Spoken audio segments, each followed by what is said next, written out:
everybody, and welcome to a brand new episode of the Geek Buddies!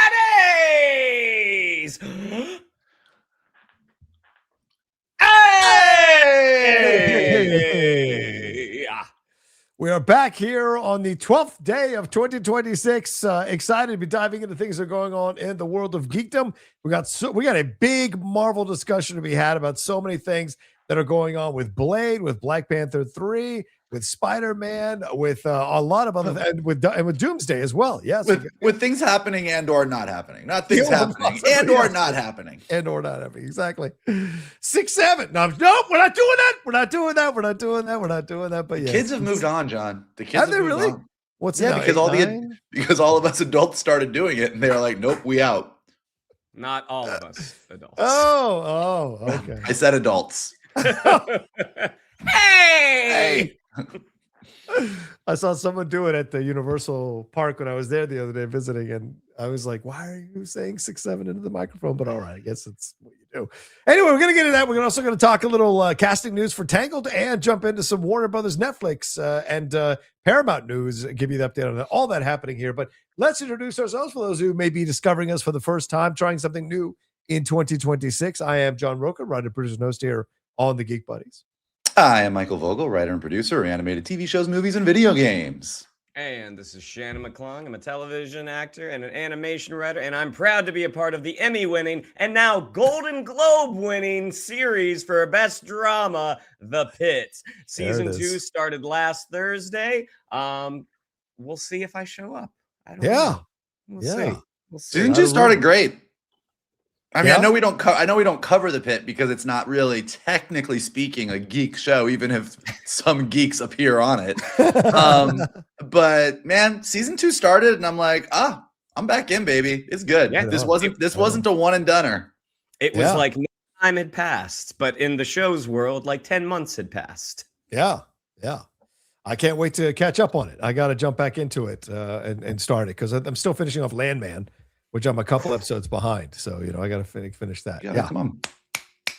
I saw a pee-pee and I had to take a break. All right, let's move on. Let's get into things here. We're going to jump into this particular story. Without wasting any time, let's get into this story. There are updates here.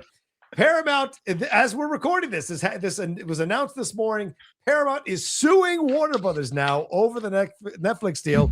They are claiming, quote, a lack of transparency on, quote, basic financial matters. This, of course, follows after they submitted a hostile offer there that was rejected, and then the latest offer that was rejected all over again. So now they're taking it to the courts. As explained by Variety, the CEO, David Ellison, there expressed intentions to start a proxy fight, and apparently they're even nominating their own board members who are going to vote and not vote on things just in case they get into power. So this is madness on so many levels, gentlemen. Eventually, no means no, but Paramount is trying to drag this out into the light. They want to expose the financial deals going on between Netflix and Warner Brothers, claiming that they're not being fully transparent with all this kind of stuff. Michael, is this a lot of brand-saving posturing, or is there something legitimate here that they might be able to get out of this court case to turn the deal around and put it in their favor? Do I think there's anything legitimate? No, but This is here. I had a whole conversation with somebody this morning about how the current state, you could say the current state of America. You can also say the current state of the globe, but living in a world where politics is politics, whatever side you fall on it, you can agree that we are more divided than ever, and everybody's very divided, and everybody believes different things depending on who you're listening to or what news channel you watch. Yeah. We now have half the internet still believing there might be a Stranger Things episode out there somewhere. And now you've got all this going on with like David Ellison wanting to sue and say, you got to do this while everyone thinks that what he really wants is the CNN of it all. So he can turn CNN into Fox News and what he's currently doing to CBS. And there's so many, like, we just live in this post-truth world where like, this is just one more example now of like, who the fuck even knows what's going on? Like what should we believe? Should we believe that David Ellison and Paramount really believe that there's some dirty, shady dealings that they're going to uncover? Or is this just another example of someone who sort of represents the far right saying, I'm going to sue you and say that you're doing something bad, even if you're not doing something bad, to just tie this up into courts and swing the court of public opinion my way? Like, who can even tell anything anymore? Yeah. It does seem sort of stupid. Yeah. It does come across as pretty desperate. At this point, look, we've talked about this. Like, I'm not thrilled with the Netflix Warner Brothers of it all. Yeah. I would say that I was pro David Ellison and Paramount, but I was pro the idea of a place that was maybe going to still not put everything on streaming. At this point, I'm like, dude, fuck you, get out of here. Well, there it is. There it is. Now, yeah, because the thing I'm referring to as well, and Michael, great point you just bring up here, but apparently they want to have advance notice, and the advance notice window for WBD's 2026 annual meeting opens in 3 weeks, and Paramount will nominate a slate of directors who, in accordance with their fiduciary duties, will exercise WBD's right under the Netflix agreement to engage on Paramount's offer. That's essentially a slate of electors. And so it's just insane to me how correlative it is to the blueprint or the playbook that we've seen before when certain members of our society with a lot of money don't get what they want. They tie everything up, they drag it all out until they try to get essentially some judge or some judgment that works in their favor. So this can't look good. You know, I tweeted out, Shannon, that this is Taylor Sheridan's rugged, manly alpha male face is being replaced by a whiny, pasty-faced dork now, and Ellison trying to do this shit. It's insane to me. What do you think about all the stuff that's going on here? Because the lawsuit is taking it to the next level. This is more than just complaining online and claiming the shareholders are being screwed over. This is taking it to a legal place now. So that's where us creative artistic types yeah like if this were the plot of a movie and this was in a script, it's like, all right, you're gonna have to give the actors a whole lot of appendices to understand what they're actually saying right now. I mean, I understand I guess the basis of the people in charge at WB have a fiduciary responsibility to let their shareholders know that this is a better deal. But at the end of the day, it's like if you're buying a car from someone and that person doesn't want to sell you their car, you don't really have a lot of options. Now, again, this is when you get into that corporate world that there's all this, legalese and these, giant contracts that just go right over my head. The people that understand this fascinate me, or they're just speaking as if they understand it, and I'm believing their line of BS, because even just reading some of the contracts that we've signed, it's like, I don't know what any of this means, but at the end of the day, it's I mean, the whole thing of like the slate of electors that you just talked about, again, it's like, well, I want to buy your car, you better start taking it to this mechanic before it's like, you don't get to make that call. So the whole thing is so above my pay grade. But what it seems like is, if this does go to court, the whole process is just gonna be keeping to be dragged out. And no one's gonna own it at this point. Like, it's still in Warner Brothers' hands. So, man, I don't know. I mean, Shannon's not wrong that, like, I mean, look, the reason that I have a lawyer and managers is that when a deal comes in, I don't want to read it. I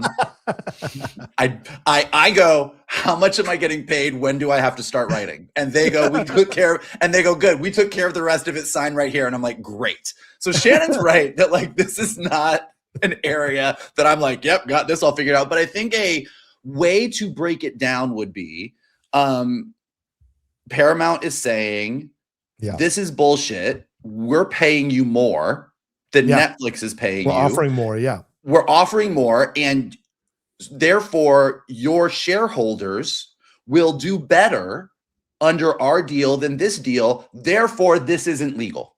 Right. Like, basically, it's like and the issue is, like, this isn't about a one-time buyout, a one and done. There's also the idea of legacy. And I don't mean legacy in the fuzzy, like, oh, like, what does it mean to be a studio? Like, put the studio thing aside. Like, ultimately, are you in better hands moving forward with Netflix or with Paramount? And there are a bunch of things that weigh into that are not just, we're paying you this much on the dollar per share. And some of that might be political, some of that might be creative, some of that might be, there's a lot of things that go into that. And so it's a hard thing to prove in a court of law, which is why I think the whole thing is a bunch of grandstanding. But yeah, man, ultimately, you know, it's a weird time for the entertainment industry. We've talked about it a ton. I don't think we all fully agree on the right direction to go. I think we all agree that things are going to change drastically no matter who gets Warner Brothers. True. For the better or for the worse, it's going to change. But I also think that the longer this drags out, the worse it is for the entertainment industry. Like, for better or for worse, once we know the answer and companies merge and layoffs happen and a direction and a slate is decided, the better for everybody. So things like, let's take this to court, let's argue this out for the next 2 years, doesn't thrill me. But we'll see. I think, you know, now I'm more on Team Netflix, not because I like them necessarily, but because I'm like, fuck you, Ellison. Yeah, it's becoming a little, and I think this is where it gets a little frustrating, because I do think there's, obviously it's a very complex situation, because clearly I think it's serving a number of masters for Ellison, right? One, yes, I clearly want, the angle I've got is the CNN angle, and I totally believe that's the case. But I think also they need IP. I mean, if you look at the 2026 slate for Paramount, not a good slate of movies. They're kind of light, and so they are looking for the future. If I've got DC, if I've got Harry Potter, if I've got all these other things to add to Star Trek, to add this other IP, then I become a much more bigger conglomerate, right? And so I understand that logic, but yeah, go ahead, Mike. Okay, fair. I mean, not that Warner Brothers does not have attractive IP, because they do, but like, if I go take over Paramount and I'm like, wait, I've got Mission Impossible, I've got Star Trek, I've got the entire Nickelodeon library, including SpongeBob SquarePants, Avatar: The Last Airbender, and Teenage Mutant Ninja Turtles. Like, you start stacking all those things up. Yes, a lot of those maybe aren't on the level of like a Harry Potter or the DC library or stuff like that. But like, it's not like Paramount is a IP-less company. They've got plenty of good stuff. Which is all I'm saying. Like, not that I try really hard to, probably too much, to go, maybe Ellison really wants Warner Brothers because he really wants to make movies. But the more it becomes so desperate, like, I absolutely have to do this, it does feel like the CNN of it all, and the political capital and the cultural ability to sway in a certain direction feels like it might be the primary drive here. Yeah, because at the end of the day, you got Paramount, you own it, you've got an entire studio to do what you want with. You wanted this other studio, great, you're super rich, do what you want, but you lost. They chose. And you just like, we are gonna make this happen. It just feels like there's more driving it than just ego and desire to have those other IPs. Yeah, and I think underneath it all too is the idea that people think like he thinks. Like, these shareholders should go for the most amount of money. And sometimes that's not always the reason to take a vote for or against something.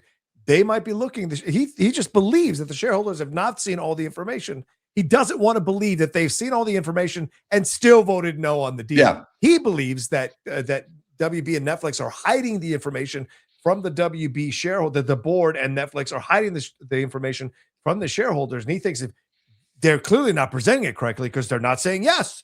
Why aren't they saying yes? And I think that's what it comes down to, is the ego of a rich guy not being able to understand people going, well, it's not just all about the money. There's such a foreign concept to them that they can't accept it. And so here we are going next level with this nonsense. Well, and also, I mean, and I have no idea if this plays into the voting body whatsoever. But when someone is screaming up and down and saying we're going to court, I'm like, I don't want to sell to you more now. Like, if anything, you're becoming less attractive to me. You know, it's the thing that Jason Bateman always talks about on Smartless, being kind of having that sexy indifference. What's happening right now is the polar opposite of sexy indifference. Yeah, it's the desperation for sure. All right, well, we'll see what happens. Of course, we'll keep tabs on it, as all three of us are industry watchers, and we'll talk about it as more news develops. But let's move on to some other bit of news, and let's talk about this. Tangled has apparently got its live action cast going on here. Catherine Hahn will be Catherine Hahn, not Steve Zahn. I was like, who? not Steve Zahn's sister. Catherine Hahn will be a part. Will be in here in the live action version of Tangled, but they've also found their Rapunzel and Flynn Rider, and that will be Australian actress Tegan Croft, who is up and coming here, and Milo Manheim, who is currently the star of Disney Channel's musical Zombies franchise for those respective parts. So Michael Gracie, who did Better Man and Greatest Showman, is directing the feature. So Michael, I go to you as someone who really enjoys this animated musical. Do you like these choices overall? Yeah, look, we talked about it. I mean, like, Disney live action remakes are a financially brilliant idea. Creatively, you can debate that every which way. True. Tangled is great.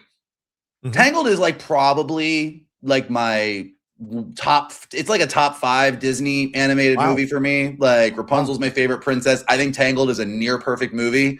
Back when Scarlett Johansson was supposed to play Mother Gothel, I was like, why are you being stupid? Catherine Hahn is sitting right there. I'm glad that somebody listened to me, because this is way, way better casting and has me way more excited for this movie. Yeah. Like, Catherine Hahn is a win across the board to play Mother Gothel. Like, that's actually, I think Gracie directing it is the thing that I'm most excited about. Obviously, like most musical nerds, I'm a big fan of Greatest Showman.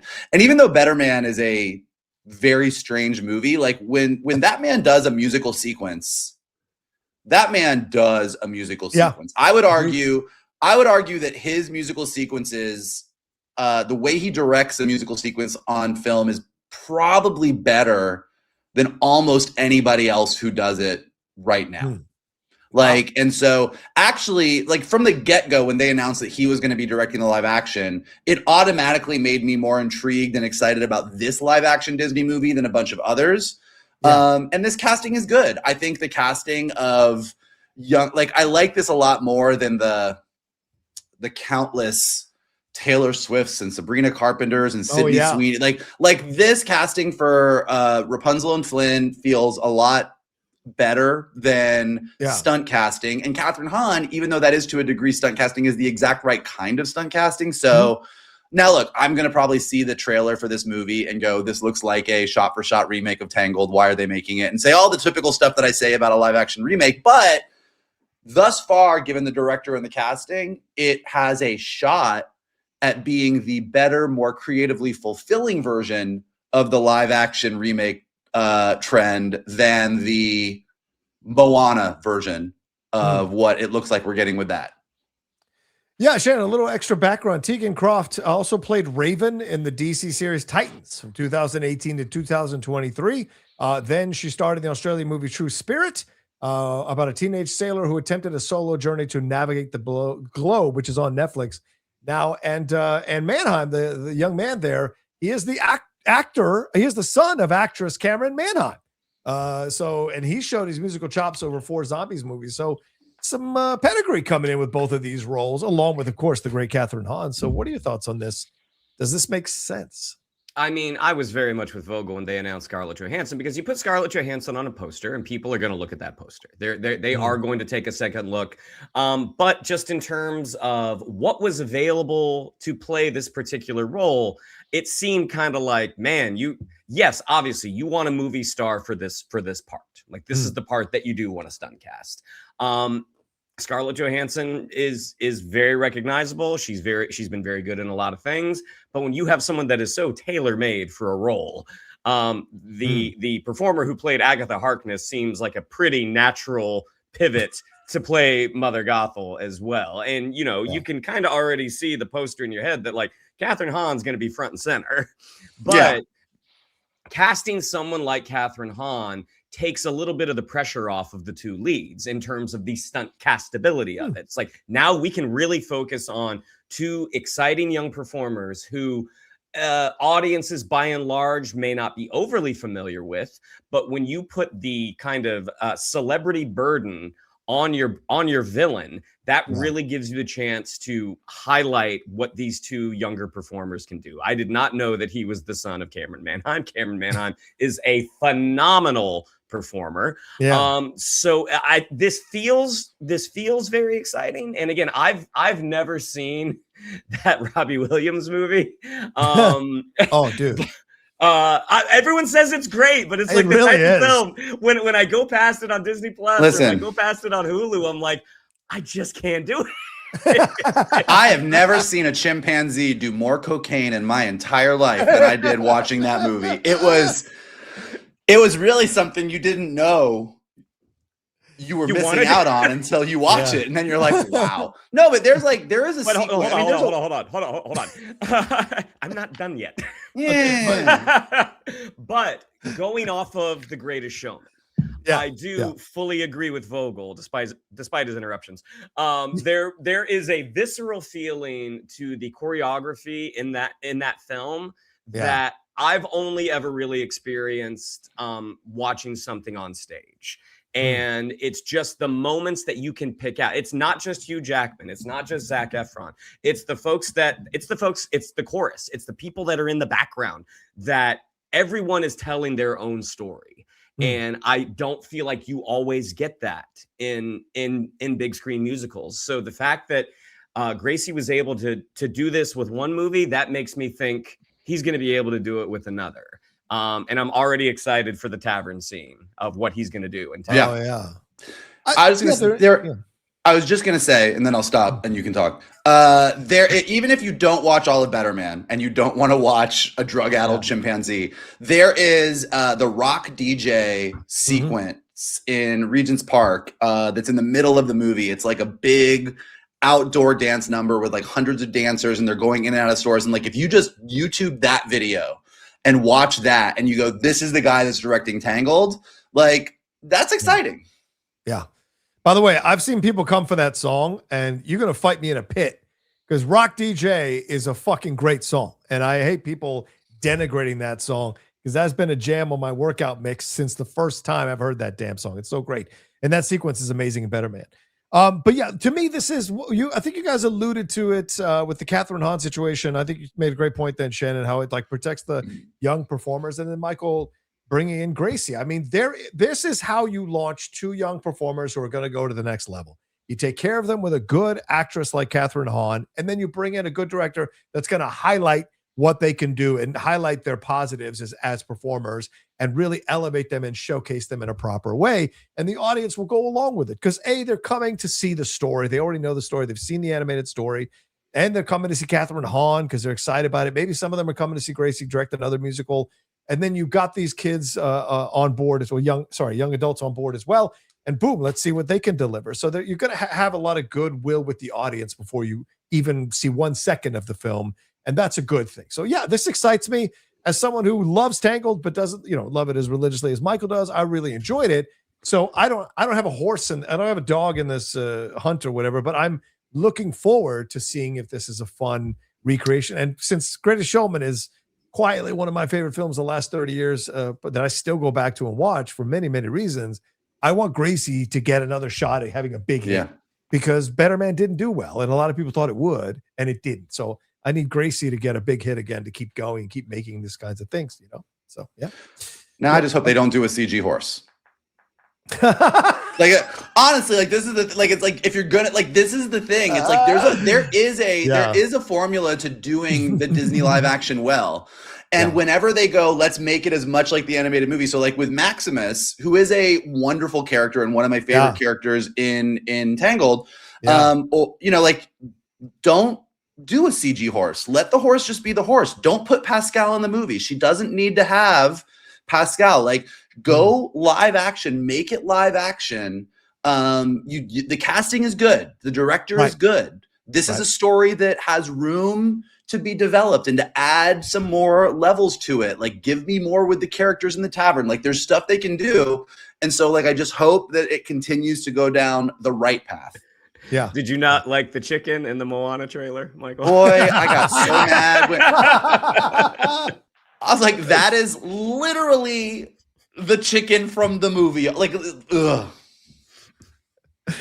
I think Zachary Levi has reached out already, wanting to play Maximus. You got to put me in the movie. I think he probably has.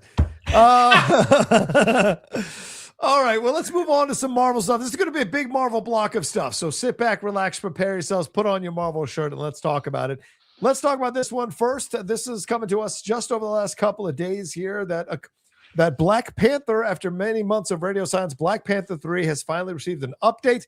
It looks like work will be starting on the film very soon. According to a new listing on the Film and Television Industry Alliance, Black Panther is due to start shooting in London on June 15th of 2026, 5 months from now.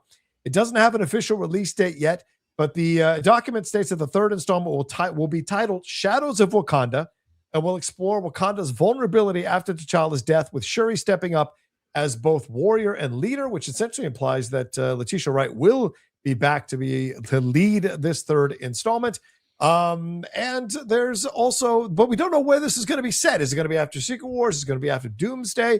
And Damson Idris was asked about the Black Panther rumors are swirling around him and said, I am thankful to the fans. Of course, it's rumors, but I love that movie. I love the world. So could he be playing an alternate Black Panther? Could he be playing the son of T'Challa there? There's a lot of questions to be asked. The only solid thing right now is Ryan Coogler is doing it, and Denzel Washington is coming to be a part of it. So, Shannon, what are your thoughts on this? Do you like the idea of Shuri possibly being the focus here, or do you think they're missing the boat a little bit by not making it a more T'Challa-focused type of thing, bringing him back or bringing the Black Panther back? What are your thoughts on all that? I mean, the way that the film is described in that article, sounds more like Wakanda Forever than it sounds like Black Panther. Continuation. We're dealing with the grief of losing T'Challa. Shuri has to step up. I mean, obviously in Wakanda Forever, Queen Ramonda had a lot to do, but Shuri was the star of that movie. And I feel like those rumors about Damson Idris potentially taking over the role, whether or not he is a different version of T'Challa or if he's Toussaint, that rumor seemed to have gotten some folks excited. And so, as good a performer as Letitia Wright is, I don't know if having her be the lead of another Black Panther story is necessarily the strongest idea. I mean, coming out of Wakanda Forever, and granted, like that movie, everything that could have gone wrong with that movie went wrong. I mean, I mean, just from the passing of Chadwick Boseman to the pandemic. I mean, Ryan Coogler was dealt a very, very difficult hand, and the fact that he got the movie over the finish line, that is the victory. And some folks really, really like it. There are definitely parts that I like. Overall, I mean, you definitely feel like this was a bit of a compromised story, because it's like once the train has left the station and you're having to build the track as you're going, like it's not always going to be the smoothest ride. So for me, someone coming in to fill that void left by Chadwick Boseman, that seems like the stronger choice to me. But again, who knows? I mean, I don't think this movie is going to come out before Secret Wars. I mean, I think this is going to be going into phase 7. But for me, I mean, I feel like finding your new T'Challa, that seems like a stronger creative choice going forward for this one. Yeah, Michael, some of the shadows of Wakanda, there's no Shadows of Wakanda storyline in the comics, but it could be alluding to some of the more kind of ancient cults or supernatural threats like the Shadow King, which is what I'm looking at here. Some of Wakanda's vulnerabilities. It might focus on political turmoil with exiled factions.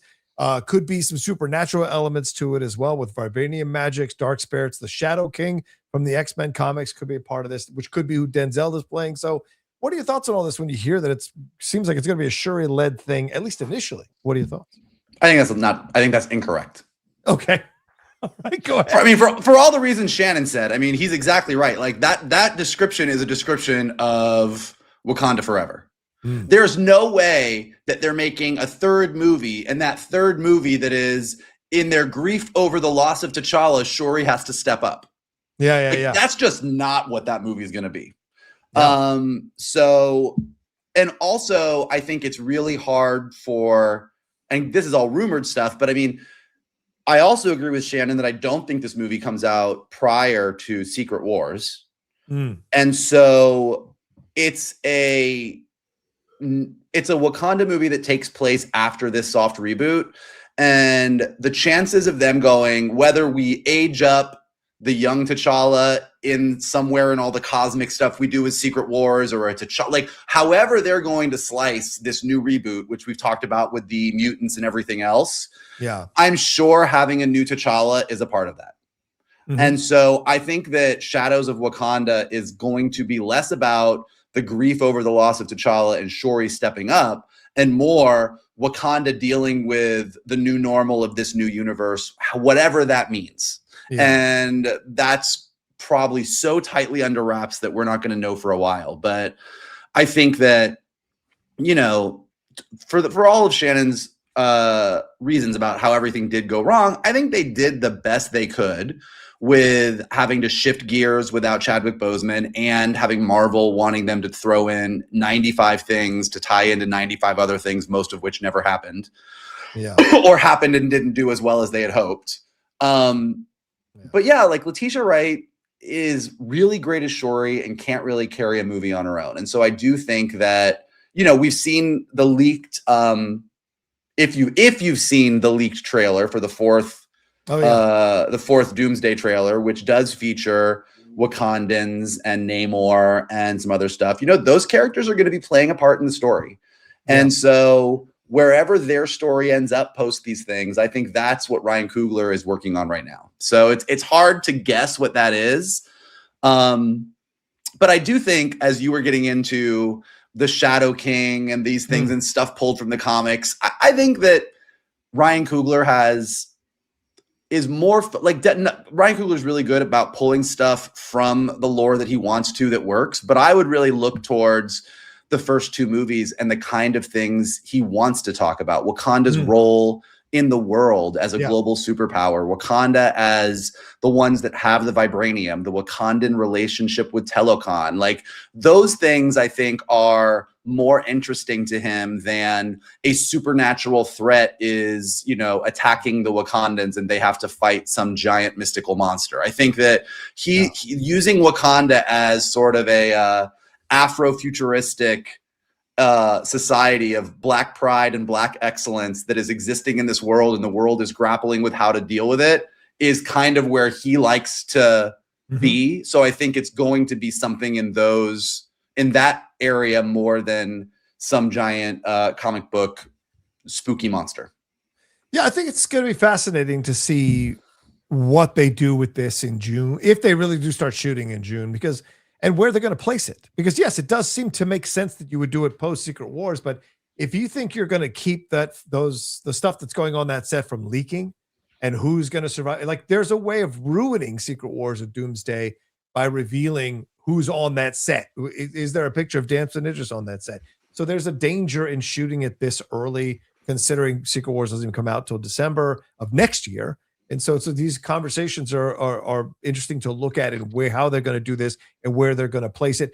Could this be one that he is doing to wrap up the storylines that were connected to T'Challa and lay the groundwork for what we see in Secret Wars and the new T'Challa that comes through, possibly from another realm or the son grown up?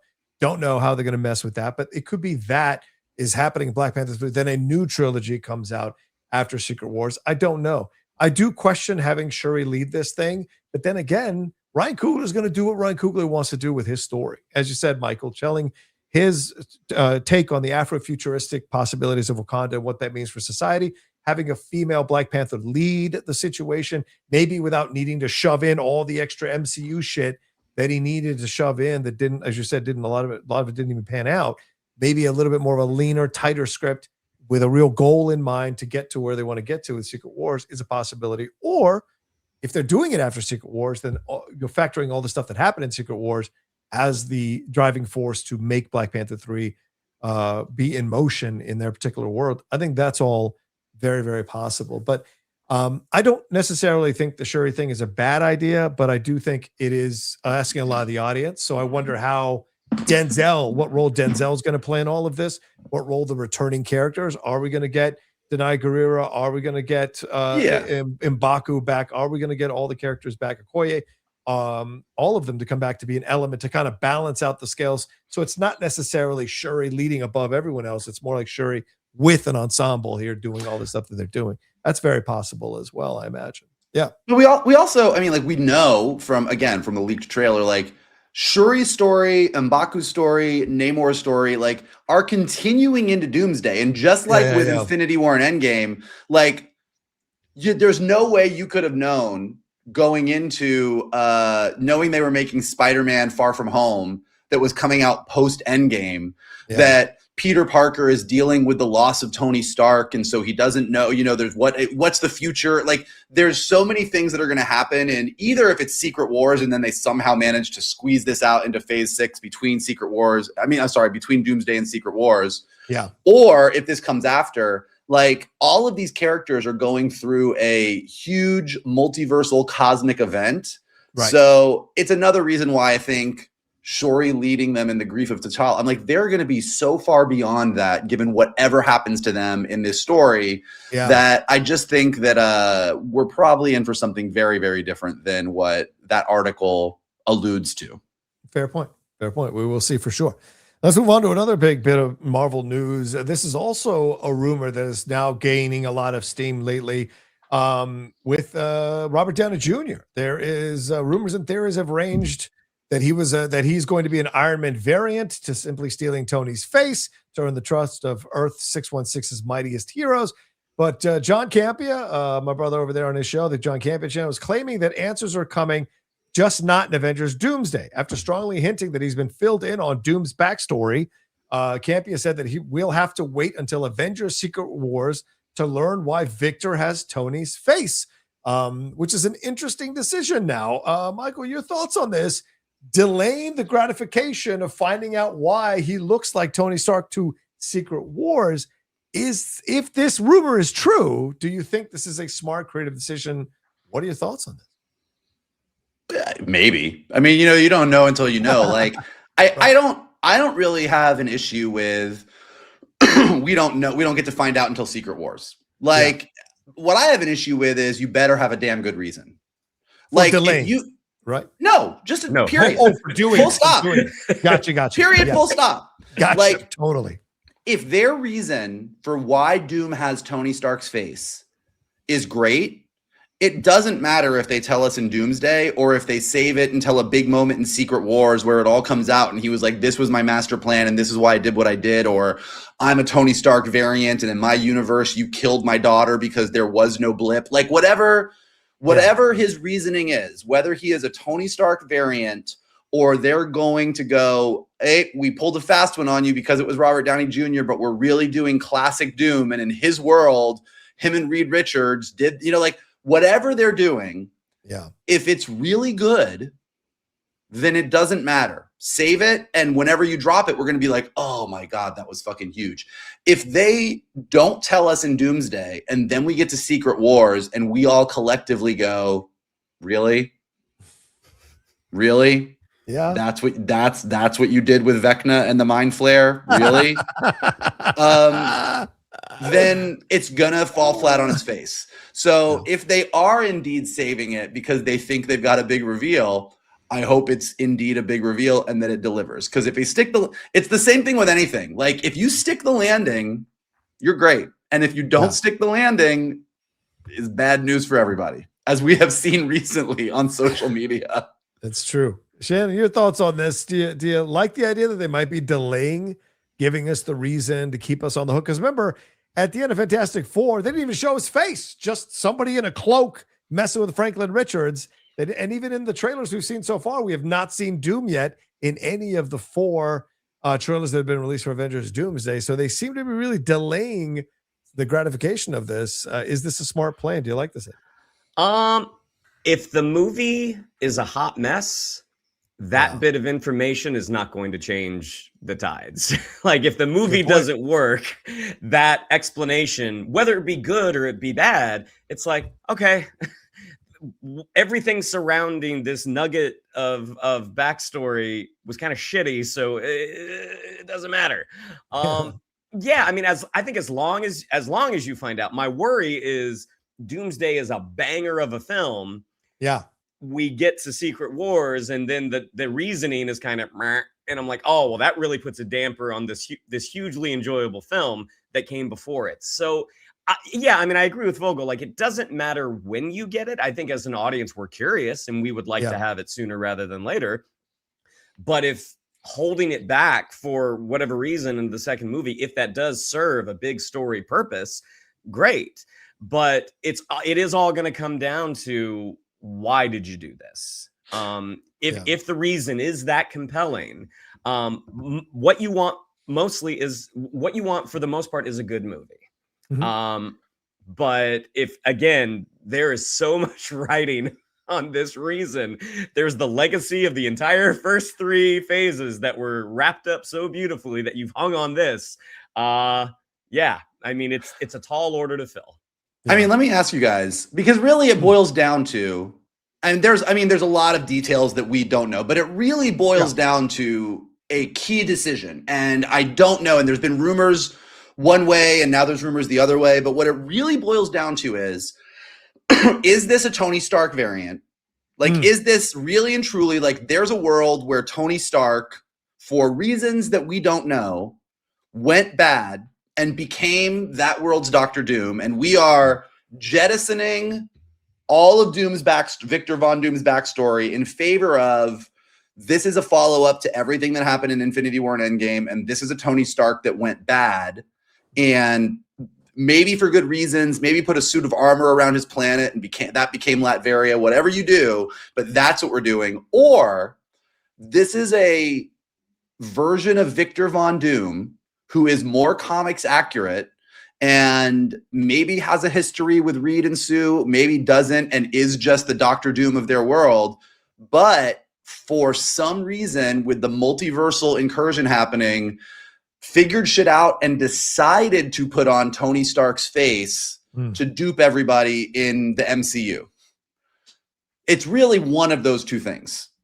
Like, that's more or less what it is. Which one do you like better?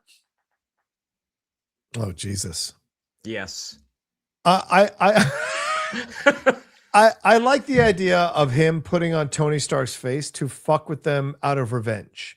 That makes sense to me. As someone who's a connoisseur of revenge films, I like the idea of the fact that he is going to put on a face that will disarm the people he is going after initially to give him an advantage in any battle or interaction that he's going to have, especially with Steve, who it seems to be, he is lining up to be the main villain in his world. To his mind, it is Steve Rogers getting together with Peggy, which is rumored to have killed Doom's wife and child. That's the rumors, right? Who knows how much of that is true? And that's what the driving force of all of this is, right? So for him to assume what he sees as Steve Rogers' greatest, like, kind of not nemesis, but maybe adversary at times, who can go toe-to-toe with him, to mess with him, I think there'll be a colossal FU, as a massive FU to the entire 616, right? That could be a possibility. I think that's more where I kind of would side in than he just happens to look like Tony Stark and he's doing all of this and we are like secondhand getting fucked up over it. It seems to make more sense that he would do it on purpose, considering how intelligent Doom is and the genius Doom is supposedly in the comics. It would have a purpose to it. You know, that's what I think. So to him being a Tony Stark variant, or our Tony Stark being a Von Doom variant, that again really kind of endangers the legacy of those first 3 phases. Like the Deadpool and Wolverine joke where Chris Evans was Johnny Storm, like nobody cared about that. It was just kind of like, okay, exactly, so like we've had 2 other Johnny Storms. This one happens to look like Captain America. Deadpool and Wolverine is a comedy. Like there are certain things we're willing to look past. I don't think you can do that with this. I mean, I don't think it can be happenstance that he just happens to look like Tony Stark when Tony Stark was literally your anchor your anchor being, Hey, for 26 movies. The idea that I do think it's more comics accurate that Doom would be wearing a Tony Stark face to gain the trust of everyone. And I wouldn't say necessarily doing it out of revenge, but in order to save as much as he can, because the multiverse is collapsing. And if he doesn't do something, he doesn't trust anyone else to do something, especially Reed Richards. He's the one that has to do this. So he has to employ every mean possible to accomplish his goal. I think the challenge with that is Secret Wars the last time we see Doctor Doom, or does someone else come in to play Doctor Doom after RDJ did it for 2 movies? Yeah. And both of those possibilities, they both seem very challenging. So I would like to think that they've cooked something up that none of us have thought of. But I think the likelihood, especially for the comic reading audience, is we've seen something of what you're doing. And hopefully it works for what you are planning to try. Yeah. Michael, answer your own question. I don't know. Okay. I think that there's pros and cons in both sides. Honestly, I think it's less Doom happens to look like Tony Stark. I think if they do that, that's the worst possible option. Like, oh no, he just happens to look like him. Isn't that crazy? But if you go, he is Tony's, like, like I said, when we said this before, like if there's a world where Tony Stark, a world where Cap and Thor and everybody died, and in his grief and in his desire to try and put things right, he went down a bad road and became a character that was masked and what, like there's a world where I'm like, okay, I can see how Tony Stark went down this road and became a villain somewhere in the multiverse. Yeah. Cool. Yeah. I'm into that. For all the reasons you guys said, if we're like going more classic Doom and he's like the multiverse is collapsing and I need to convince these people to do what I want them to do, I'm going to wear the face of their greatest hero to sway them. And they have a really great reveal, but that can also fall flat on its face where you're like, I don't care. I don't know. There's pros and cons to both. This is why when you're like, if we get it in Doomsday, we get it in Secret Wars, I'm like, I don't care when I get it, but you better make it good. Yeah, I think all three of us agree on that. You better make it good because you're making a very deliberate, creative choice to bring back Robert Downey Jr. into this universe, and I think that's going to be curious to see how it all plays out. All right, let's move on to another bit of rumored news, and that's coming to us from my brother over there, the hot mic, Jeff Snyder. He said that on last week's show that he heard that the Blade reboot is now quote unquote dead, but the plan is for Mahershala Ali to instead make his Blade debut in a Midnight Suns movie. He said, remember, Mahershala Ali said when asked about it by Variety, call Marvel, I'm ready, let them know I'm ready. So he seems excited about it, and doesn't seem like he's walking away from the project, but that seems to be the situation at this point. Shannon, your thoughts on this? I mean, does it make sense that maybe they couldn't crack it? They've gone through multiple directors, multiple writers, and they're like, you know what? Let's just do Midnight Suns. Let's hide him here, and then we'll go from there. Or do you still think a Blade movie is still in play here? Yeah, you know what? We haven't been able to crack this one character story. You know what the solution is? Throw more people in. That doesn't always. Yeah. That doesn't always seem to work with recipes. Like, just throw more ingredients.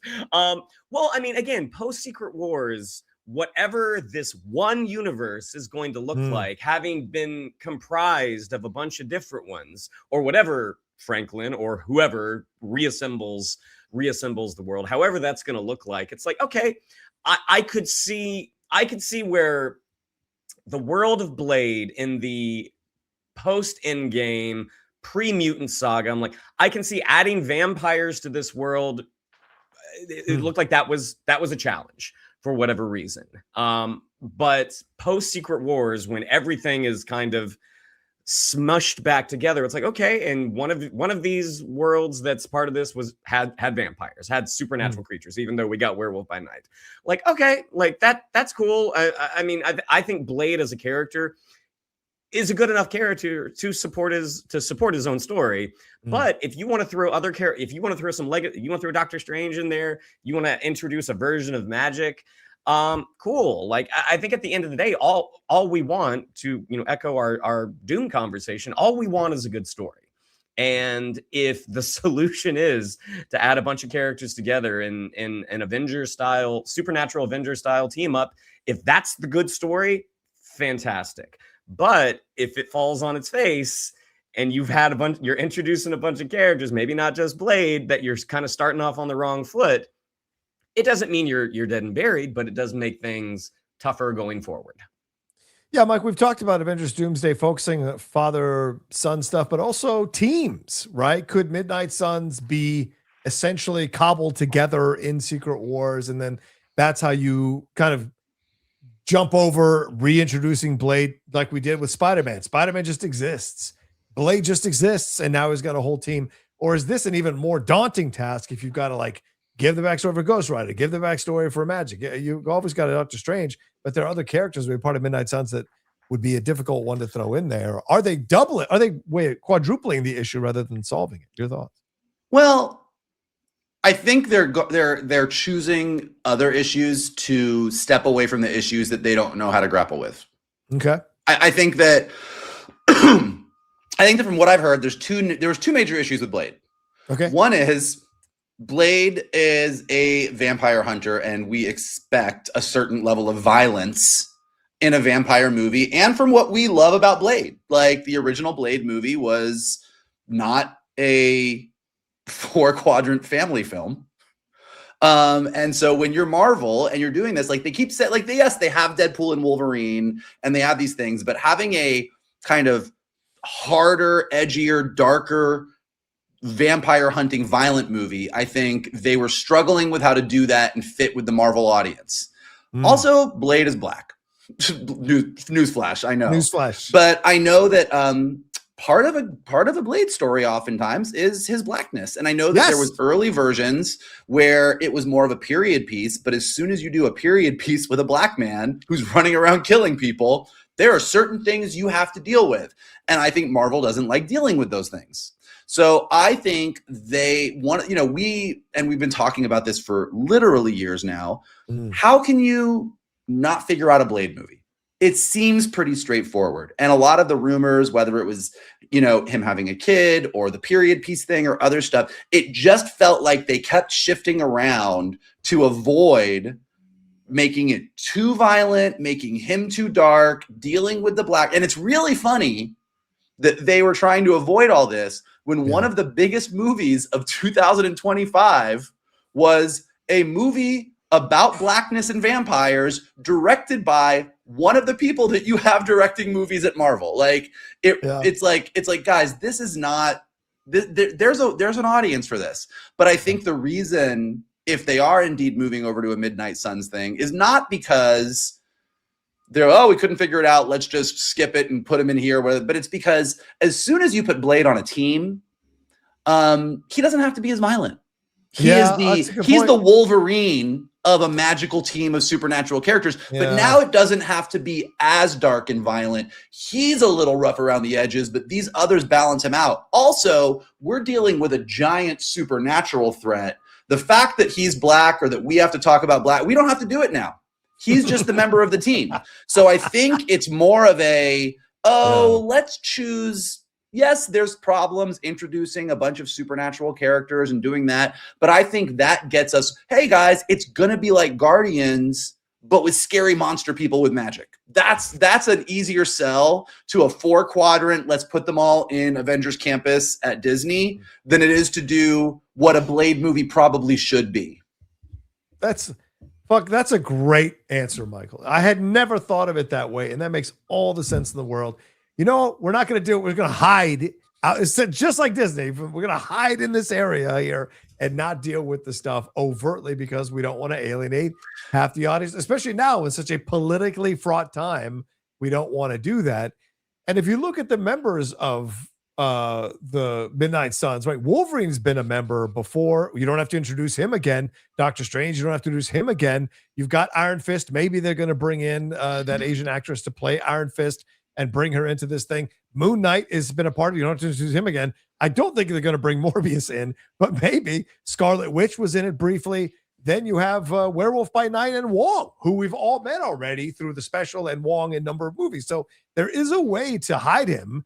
I do think you got to have, like, was a Ghost Rider has to be a part of this, doesn't he? So I do think you have to introduce at least one or two new characters to be a part of this whole thing. But you seem to have already introduced a majority of people who have been in Midnight Suns. So you could cheat in that way as well with the audience and assemble a team like that to have fun. But the hiding away so you'd have to deal with it, that makes a lot of sense to me. And for so many reasons on that side.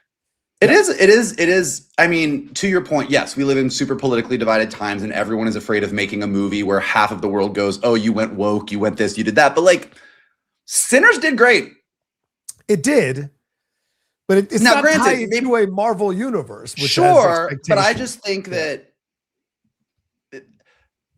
I know that this is probably not 100% true and naive, but I do think that if you just told there's a Blade story that should be told, and him being a daywalker, but doing it a little bit of a period piece, showing him in the past, dealing with being a daywalker and dealing with being black, and letting that be what it would naturally be, and tying that into what he's dealing with, back in the 1920s or 30s, when he was around, this thing happened and he killed this person, but he was accused because he was a black man, whatever. And then you cut to modern day and that person is now back and trying to, there's a movie that just exists that you're like, yeah, that's a fucking cool story that isn't so on the nose. I just think they're so afraid of those things, and they shouldn't be.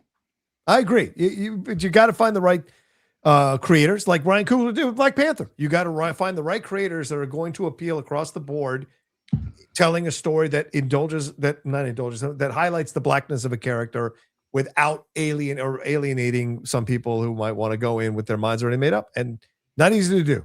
So maybe they don't have anybody that they think can do that.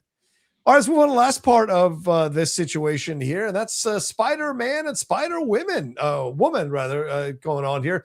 Sony has apparently scrapped its plans to move forward with a Spider-Woman movie from a filmmaker, Olivia Wilde, who you see on the screen there. I mean, to be fair, updates have been few and far between with all of this. But yeah, this is according to Daniel Rickman, that Sony is killing that movie and is now apparently more open to sharing its characters, its Spider-Man characters, with Marvel Studios. That's an interesting part of this whole thing. But also there's rumors about Joe Keery being up for a role in the Marvel universe. I personally think him being Peter B. Parker to introduce Miles Morales would be a perfect role for him, but there is rumors that he is up for a role in the MCU. So, Michael, your thoughts on this? The idea that Spider-Woman is possibly dead, that Sony's more open to sharing their Spider-Man characters, and that Joe Keery, who could he be in the MCU? Your thoughts? We don't need another Peter Parker. How dare you? We have too many Peter. Listen. There are too many Peter Parkers as it is. If you wanted to tell in live action, there's only one. What do you mean? There's three. Oh, I guess if you're bringing back Toby and Andrew. Okay. In any universe, if you're going to do a live act, and I don't think that they need to do a version of Into the Spider-Verse to introduce Miles Morales, but if they were like, people love Spider-Verse so much, let's do it. Let's do you don't need the Peter B. Parker character. You've got Tobey Maguire. You've got Andrew Garfield. You've got other Spider-Men from other universes who could pop in and go, yeah, man, now I'm stuck here again. I've been here once before. You don't need another one. So all love to Joe Keery. Hope he gets to do something in the MCU. Would love to see him. I think he's great. But please, God, don't give us another Peter Parker. Okay. The Olivia Wilde Spider-Woman, yeah, of course. They have made the correct decision, which is they cannot make a live action Spider movie, and they should stop. So I'm glad that they did. And that decision automatically leads to the next thing, which is the main reason they were being so stingy with Spider characters was they were like, we're going to do this villain thing. We're going to do all of Spider-Man's rogues. We're going to do Silver Sable. We're going to do Sinister Six. We're going to do Aunt May as a super spy. They had all of these plans, and they've now realized that they shouldn't do that. Yeah. And so now it's a lot easier to be like, oh yeah, like take these people, use them in your Spider-Man movies, which we get the benefit of, and we're good to go. And it doesn't preclude them from adding those characters to the place where they should be adding those characters, which is their animated Spider-Verse universe. Like, right. I mean, I know it's taking forever for the third Spider-Verse movie to come out, but like, honestly, those are the best Spider-Man movies we got. Like, they should if they just kept making animated Spider-Verse things and letting Lord and Miller cook and do whatever they want to do, I'd be like, cool, do that. Yeah. So it makes sense, and it's, you know, it's ultimately a good thing. Like, they make better Spider movies with Marvel than without. And even Marvel, who we are not, all of us, the most thrilled with as we've been in the past, the Spider movies are one of the things that, for the most part, still work. Yeah. Well, what do you think, Shannon? What do you think about them casting Spider-Woman, wanting to share their Spider-Man characters rather with Marvel, and a Joe Keery role, which would be what, the second Stranger Things actor to be, well, I guess third if you include David Harbour, right, in the Marvel universe. What are your thoughts on this? Joe Keery is a great young actor. I imagine you could slot him into many different roles in the MCU and you would get a great performance. As far as Spider-Woman, I thought that movie was dead before it even before it even hatched. I mean, the one of the good things about those movies underperforming, the Craven, Morbius, Madam Web, is this idea, this experiment was proven not to work. Like, they were kind of batting 500 in that you got 3 successful Venom movies, but that was one character and you were not able to replicate that success. Right. Allowing Marvel to use one of your ancillary villains in another one of their movies only makes that villain more valuable. Yeah. And makes audiences want to see them. Like, if there's a world where Dr. Octopus pops up in an Avengers movie, if we get a new version of Norman Osborn, like, that is only good for Sony. That only makes that Spider-Man universe more and more valuable. So, I mean, I do think there is a little bit of grace in defeat to be like, okay, we tried a thing, it didn't work. The Spider-Man movies that we've made with this other studio, that we are getting we're getting the lion's share of the money for this. That we have never had Spider-Man movies perform this well. So maybe we should just let this play out as much as it can. And as to what Vogel already said, just because you have a character in live action in an MCU film does not keep you from adding them into any sort of, whether it be a Spider-Verse animated movie, or if they decide to do another animated version. Like, again, it's only a good thing. So yeah, I mean, I love the fact that they did say that, this is done. Because what is it, Spider-Woman, Jessica Drew, that her stuff is so tied to the larger MCU that it's like, you want her involved with Shield. You want her involved with the Avengers. Taking that stuff out might kind of kneecap the character. So again, hopefully this all works out for the best. Well, it's also true of the best shot they would have at their own Spider universe is Miles Morales in live action. We all love Miles Morales, and we love Miles Morales from animation. We love him from comics. We love him from video games. Like, Miles Morales is a win across the board, but Miles Morales also works better in a world where he gets the handoff from Peter Parker. Yeah. And if they tried to do it on their own and said, here's a Miles Morales story with all of the Miles Morales characters, Uncle Aaron, everybody, but he just becomes Spider-Man for some other reason and there's no Peter Parker, like, whether it be a version of the Peter B. Parker story from animation or a version where Tom Holland, decides to pass the torch and we have like the death of Spider-Man, which is what happened originally in the Ultimate Comics, that leads to Miles Morales. It would be better. Like, they'd be better off letting Miles be tied into the MCU as well, if the MCU is still standing by that point. Yeah, it's true. Yeah, first of all, the Spider-Woman thing. By the way, 2020 is when she was first announced. Olivia Wilde gave interviews about it and talked about how it's very empowering for a female director to come in and craft a story about a female superhero. Just tell you how far away that feels now, 6 years later. You know, that it's that she's being moved on. And it's no surprise if the rumor is true. And I also think what happened with her on that set with Florence Pugh in that movie damaged her pretty badly. Not that, other male directors have gotten away with worse for sure, but I think that just kind of damaged her a little bit. And so I don't think they want to go forward. So yes, as you said, Michael, at least them sharing the characters. And I also think this is the perfect time to do it. Like Marvel is a little bit, bloodied in the corner. And whereas they had a bit more of advantage in how they wanted to negotiate these deals with you, now there's a little bit, maybe you've got a little bit more leverage here walking into Sony. Go, we'd love you to use the characters, but here's the deal we want to work out that works out for both of us. And Marvel, in desperate need to add more life to the Spider-Man side of things, and with the excitement that fans would have having these characters under the MCU umbrella, would jump at the chance. And now they can negotiate something maybe that's a little bit better for everybody all around, so to speak. That's just me thinking out loud if that's a possibility. So I like the idea. Joe Keery, I mean, some people also mentioned Harry Osborn. Is that a possibility? Or even I saw this one, and I don't know anything about this character, Rico Richards, which is the future son of Franklin Richards, who plays the guitar. Are we going to go that far out to Franklin Richards' child? I don't know what's the situation, but and I should correct myself. Joseph Quinn, also a fourth member of the Stranger Things crew, to be part of this. But yes, Michael, your thoughts? Harry Osborn? Joe Keery as Harry Osborn is great. Yeah?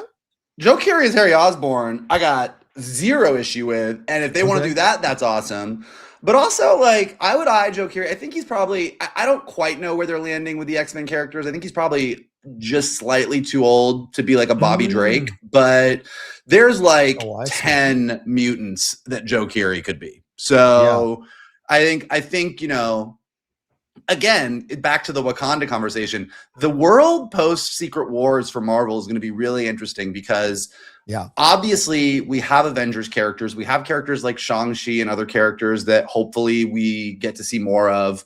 We're going to continue with Spider-Man movies because they're very, very successful. Yeah. But I do think that we are going to really quickly run into a thing which is exactly what happens in the comics. The mutants, there are so many of them and there's so many stories and there's such a hunger that I think that there's a good chance that mutants could overpower almost every other story in Marvel except for Spider-Man stories. Yeah. Yeah.